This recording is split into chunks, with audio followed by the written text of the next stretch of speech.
Boa tarde, meus queridos, amados irmãos e irmãs na fé. Agradecemos a Deus sempre pela oportunidade que Ele nos dá de podermos todos os dias engrandecer a presença desse Pai maravilhoso, a maravilhosa obra de Jesus Cristo em nossa vida e a operosidade maravilhosa do Espírito Santo sobre todos os moradores da terra. E para nós é com grande alegria podermos compreender hoje o que significa nós recebermos de Deus essa comunhão prazerosa que vem através do Evangelho. O Evangelho, ela não é uma religião. O Evangelho não é uma filosofia, o Evangelho não é uma seita. O Evangelho, ele é explicitamente mostrado ao homem a vida e a história de Deus, do seu Filho Jesus Cristo e do Espírito Santo em toda a humanidade que já existiu desde o Éden, com Adão e Eva, até os últimos dias, até a volta de Cristo Jesus para essa terra.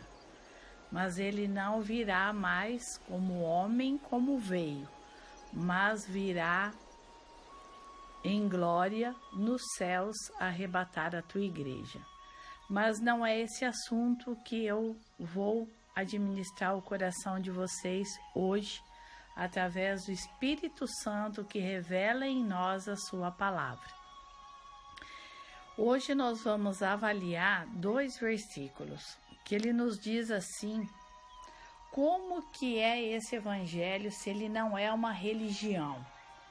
Como que esse evangelho vem e transforma a vida das pessoas?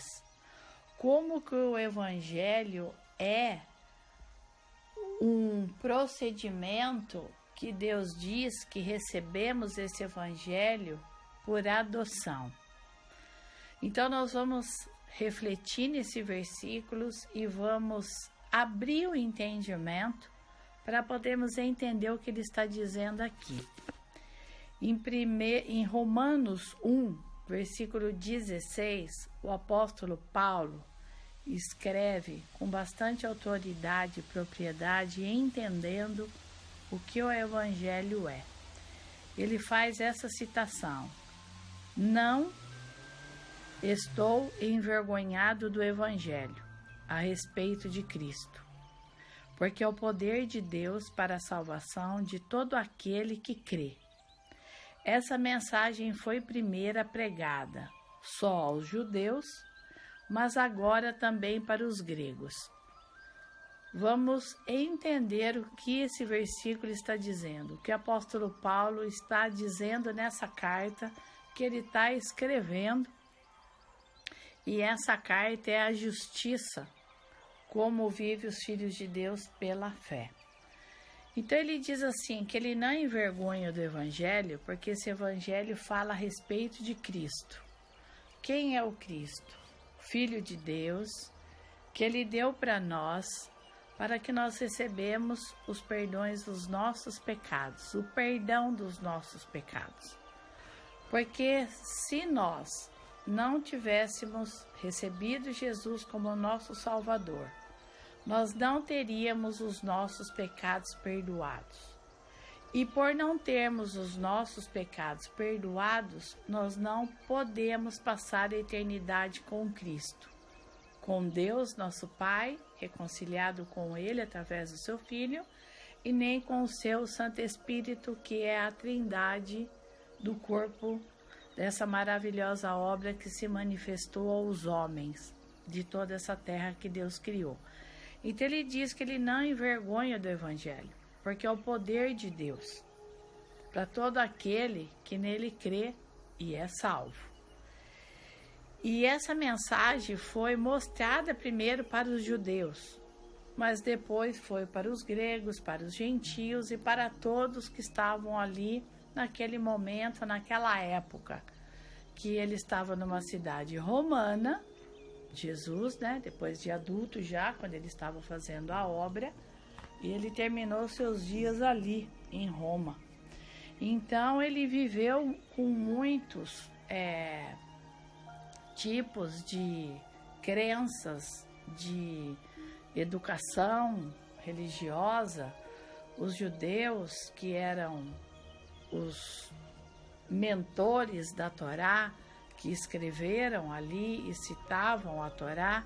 Então Jesus veio primeiro para os seus, que ele é da linhagem dos judeus. Sua mãe era Maria e seu pai José, que eram judeus. Então, quando Jesus vem ao mundo, primeiro lugar que ele leva a palavra para a sua parentela, para a sua família judia, mas eles o recusaram. E quando a gente fala de evangelho, todo mundo já faz uma simulação. Ai, não quero saber de igreja, não quero saber de crente. Infelizmente, nós estamos vivendo esse tempo hoje. Infelizmente, o evangelho, ele está sendo tão, não o evangelho genuíno, mas o evangelho na boca das pessoas, que não tem a direção do Espírito Santo, ele está sendo muito usado para chamarisco de pessoas para encherem igrejas. E, na verdade, quem vai salvar a nossa alma, vai nos livrar de todos os nossos pecados, é Jesus Cristo. Quando nós nos avaliamos, nós olhamos quem somos, avaliamos as nossas práticas, os nossos desejos, o que passa dentro da nossa mente, a maneira como vivemos, e começamos a ver que está tudo errado. E o Evangelho, ele está anunciando uma nova forma de você ver as coisas, um novo formato de você viver. É uma nova forma de você viver. Conselhos, ensinos, correções e repreensões há no Evangelho. Ele é útil para esse ensino. E ele ensina a justa justiça de Deus, que é a sua palavra, a sã escritura, a Bíblia Sagrada. Então o apóstolo Paulo diz aqui que ele não se envergonha do Evangelho, porque é o poder de Deus para todo aquele que nele crê, para a salvação. Porque o Evangelho vai ensinar a você, como eu citei agora há pouco, uma postura diferente de como você pensava antes e como você pensa depois de conhecer o Evangelho.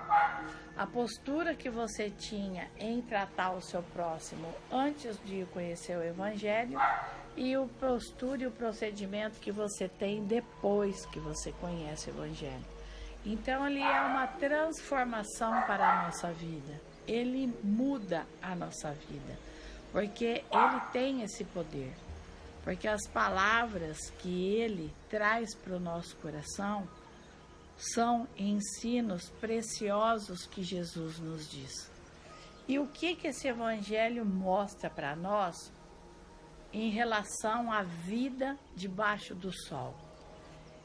Em Romanos 12, apóstolo Paulo já nos diz no versículo 2, que o Evangelho é o poder de Deus para a salvação de todo aquele que nele crê, no Evangelho que é Cristo Jesus. Então, o que ele diz depois que você conhece esse Evangelho maravilhoso? Aqui ele está dando um conselho. E ele diz no versículo 12, 2 de Romanos: não se amoldem ao padrão deste mundo, mas transforme-se pela renovação da sua mente, para que sejam capazes de experimentar e comprovar como é boa, agradável e perfeita a vontade de Deus. Pois pela graça me foi dada, digo a todos vocês, ninguém que tenha de si mesmo um conceito mais elevado do que deve ter, mas pelo contrário tenha um conceito equilibrado, de acordo com a medida da fé que Deus lhe concedeu. Então, o que nós vemos nesses dois versículos? que o Evangelho vai fazer você ter outra visão de como é a vida. O Evangelho vai te dar de uma outra visão das suas escolhas, dos seus comportamentos, do seu tratamento para com a vida, da tua ação, da tua reação diante dos fatos e diante das decisões que temos que tomar. Por isso que ele relata no começo desse versículo: não se amolde aos padrões desse mundo, mas transforme-se pela renovação da sua mente. Porque o que nós temos visto aqui? Que esse mundo não está vivendo esse procedimento de não se moldar, porque todos estão se moldando, estão se destruindo. Estão se destruindo porque hoje nós vemos somente orgulho, ego, prosperidade financeira, material, cultural, né? Ser culta, ser uma pessoa que tem glória para si mesmo, o poder que ela consegue e tem nas coisas que ela faz, que ela elabora, que ela constrói, e ela dentro desse poder de padrão humano, sem passar pela renovação da mente e ver que lá, pelo Evangelho, ela foi ensinada, ela está morta. Ela não vai experimentar a boa, agradável e perfeita vontade de Deus, porque essa vontade só vai manifestar na nossa vida quando nós vamos lá ler todo o Evangelho. Nós pegamos desde lá do Velho Testamento e vendo a história de Deus para com a humanidade. Depois a gente vai para o Novo Testamento, ver Jesus Cristo em forma humana, em pessoa, se dando para a humanidade. Veio como homem, saiu de toda a sua glória, não deixou de ser Deus, sofreu os nossos sofrimentos, sentiu fome porque tinha um corpo como o nosso, sentiu dor como tem o nosso corpo que sente dores. Ele foi traído, ele foi vendido, ele foi enganado, ele foi injuriado, ele foi caluniado, até que ele foi crucificado e muitas outras coisas, foi rejeitado, humilhado constantemente, não aceitavam ele, porque ele trazia para o mundo tão mal um modelo de vida completamente diferente. E ele queria mostrar para as pessoas que quando você vive a vontade de Deus, você experimenta essa vontade que é boa, perfeita e agradável. Então você começa a se limpar por dentro. Se você tinha aqueles hábitos ruins, né, como a palavra fala, se você mentia, já não minta mais. Se você roubava, já não roube mais. Antes trabalhe pelas suas mãos, ganhe o sustento que é abençoado. Se você calunia, não calunia mais. Por isso que nós temos as leis morais, que é os 10 mandamentos que Deus deixou para o homem, para ele saber que ele estava pecando, porque o pecado diante de Deus é uma afronta. Por que o pecado é uma afronta diante de Deus? Porque o pecado leva a pessoa a se autodestruir sem ela perceber.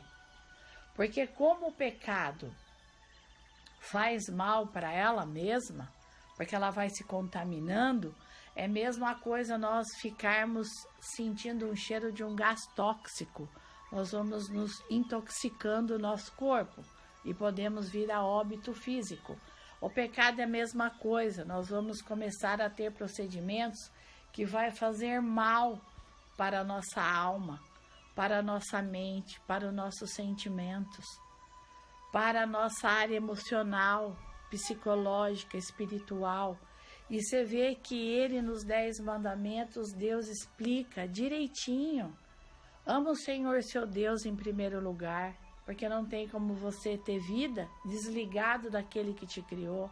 Depois, não matarás. Para que matar uma pessoa? Não rouba. Por que tirar o que não é teu? e querer ter o que não é teu, né? Querer tirar do outro o que não é teu, fazendo de conta que é teu, então você vai lá achando o direito de tirar. Para que mentir para uma pessoa? Para que levantar falso julgamento dela? Para que pôr o nome de Deus em vão? Para que cobiçar o que o outro tem? Então, olha quantas coisas ruins nós praticamos por não conhecer o Evangelho. E foi isso que Jesus trouxe quando ele estava nessa terra. E as pessoas não aceitavam isso. Porque essas maneiras de viver é do ser humano, do homem natural, pecador. E Jesus Cristo aqui traz o Evangelho, que é um Evangelho transformador, que vai levar essa alma a ser salva. Então o apóstolo Paulo diz, aquele que conhece o Evangelho, ele não vai se moldar mais para os padrões desse mundo. Porque esse mundo jaz no maligno. Quem sustenta, quem organiza, quem padroniza esse mundo, a forma de viver, a forma de agir, a forma de escolher, é tudo inimigo da criação, que foi Satanás quando fez o primeiro obra dele no Éden, quando pegou inocentemente Adão e Eva e mentiu para eles. Então toda mentira leva uma dor. E quando Eva ouviu a serpente, ela ficou iludida com o que a serpente falou. Ela ficou deslumbrada. Cresceu no coração dela um sentimento que ela não tinha. Mas eu posso ser igual a Deus? Então foi através de uma mentira que eles se perderam. Por isso que o pecado diante de Deus é abominável. Ele não aceita. Porque ele sabe que o pecado destrói a pessoa e vai destruir quem estamos também praticando essa mentira. Então o Evangelho é maravilhoso porque ele traz para nós uma mudança de vida. Ele traz para nós uma vida de santidade, uma vida que está de acordo com a vontade de Deus, dentro dos ensinamentos de Deus. E na igreja você vai ouvir isso? Vai fazer bem a você? Vai ensinar vocês coisas boas da palavra? Vai. Mas você ouvir não vai te trazer a salvação. Precisa ter arrependimento de tudo o modelo de vida que nós tivemos lá atrás, antes de sermos abordados pelo Evangelho. E dizer que o pastor vai salvar? Também não vai. Vai dizer que eu orar e ler a Bíblia sem parar o dia inteiro vai salvar? Também não vai. Porque a palavra de Deus nos diz que a letra mata, mas o Espírito vivifica. Então, se nós fazemos a leitura da Bíblia aleatória ou seletiva, ler somente o que queremos saber, nós não vamos conhecer toda a história. E conhecer toda a história faz parte de você poder presenciar como Deus agiu no Velho Testamento, como Jesus agiu no Novo Testamento e como o Espírito Santo está agindo até o dia da volta de Jesus. Então, você ver as histórias da Bíblia é uma coisa, você ler e conhecer é outra, mas você examinar e você consultar a palavra de Deus já é outro momento na tua vida. É um momento que você está aberto a ser transformado por esse evangelho transformador, como o apóstolo Paulo fala, que é o poder de Deus. A palavra de Deus, ela tem o poder de nos convencer do nosso pecado e do juízo que vem sobre os homens. Então, na nossa reflexão hoje, eu deixo para vocês, amadas irmãs e irmãos, que o Evangelho, ele é o poder para toda salvação. Muitas pessoas se enganam achando que se estão na igreja vão ser salvas ou estão salvas. Não. Se você não tiver uma mudança no teu caráter, como diz Paulo no Romanos 12, uma mudança de mente, uma mudança de vida, uma mudança de procedimento, uma mudança de atitude, uma mudança de reação e ação diante da vida, das escolhas que você faz, dos desejos que você tem, das práticas que você exerce, você não tem como se avaliar se você está no Evangelho ou se você está numa religião. Você precisa do Evangelho para você ver se você está praticando as práticas do Evangelho ou apenas você está ouvindo esse Evangelho, mas as práticas ainda não o ouve. Sabemos que tudo tem um tempo para ele começar a trabalhar em nossa vida, mas nós temos que já ter a noção e a consciência que a nossa mente vai sendo renovada, vai sendo transformada e ela vai sendo purificada. Desejos que tínhamos, vamos deixando de ter vontade. Vontade que não tínhamos vai começar a nascer em nós, que é de ler a palavra, de consultar a palavra, de examinar a palavra, e nisso nós vamos crescendo na fé, em Cristo Jesus, no conhecimento e no entendimento do que Deus nos diz, que a salvação não é por obras, mas é pela vida em Cristo Jesus. E deixo para vocês, amados, essa reflexão. Até o nosso próximo encontro. Um beijo no coração de todos vocês. Fiquem na paz de Cristo Jesus, nosso Senhor, nosso Salvador amado. Amém.